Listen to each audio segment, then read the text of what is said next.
12월 임시국회가 오늘부터 시작된 가운데 대장동 50억 클럽과 김건희 여사 주가 조작 연루 의혹에 대한 이른바 쌍특검 법안 처리가 연말 전국의 최대 쟁점으로 떠올랐습니다.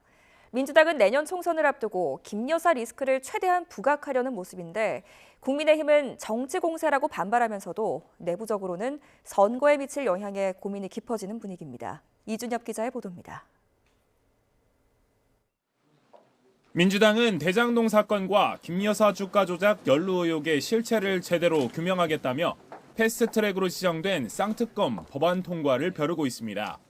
오는 28일 본회의로 처리 시점까지 못 박았습니다. 쌍특검은 28일 날 할 예정입니다. 그러니까 28일에는 자동적으로 어쩔 수 없이 이거는 뭐 그냥 국회법 절차에 따라 통과될 예정이기 때문입니다. 김 여사 특검에 대한 국민 지지 여론이 높다는 이유를 들었지만 넉 달이 채 안 남은 총선 시간표를 염두에 뒀다는 분석이 많습니다. 특검 준비 기간 등을 고려하면 내년 선거 직전 김 여사 관련 특검 수사 상황이 언론의 주목을 받을 가능성이 크기 때문입니다. 살권수, 살아있는 권력 수사해야 하는 것 아닙니까? 국힘당은 김건희 특검법 방탄당으로 전락하지 마십시오.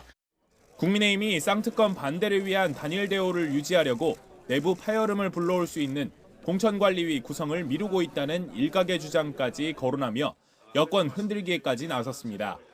국민의힘은 강하게 반발했습니다. 김건희 여사 주가 조작 연루 의혹은 문재인 정부 시절 진행된 수사에서도 혐의를 찾지 못했고 대장동 특검 역시 이재명 대표의 비리를 감추려는 거라고 비판했습니다. 당연히 오는 28일 쌍특검법 통과를 막기 위해 공천심사를 주도할 전담기구 출범을 늦춘다는 것도 사실 무근이라며 정치 공세를 멈추라고 목소리를 높였습니다. 단순히 대통령실과의 관계 때문에 공관위를 늦게 띄운다는 건 있을 수 없는 일이고요. 공관위와 선대위원회가 국민들의 관심을 갖고 출범해야지. 하지만 내부적으로는 이른바 야당발 외통수에 몰리는 것 아니냐는 우려가 제기되고 있습니다. 과반 의석을 점한 민주당의 특검법 강행 처리를 막을 수 없는 상황에서 윤 대통령이 배우자 관련 사안에 선뜻 거부권을 행사하는 게 쉽지 않아서입니다. 여당 내에서 벌써 제2여고권 군부를 떼는 건 대통령의 부담을 덜어주려는 포석이라는 해석이 적지 않습니다.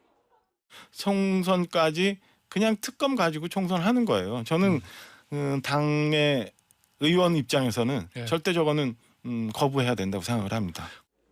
여권 일각에선 총선에 미칠 영향을 최소화하기 위해 특검법이 통과될 경우 서둘러 거부권을 행사해야 한다는 주장도 나오고 있습니다.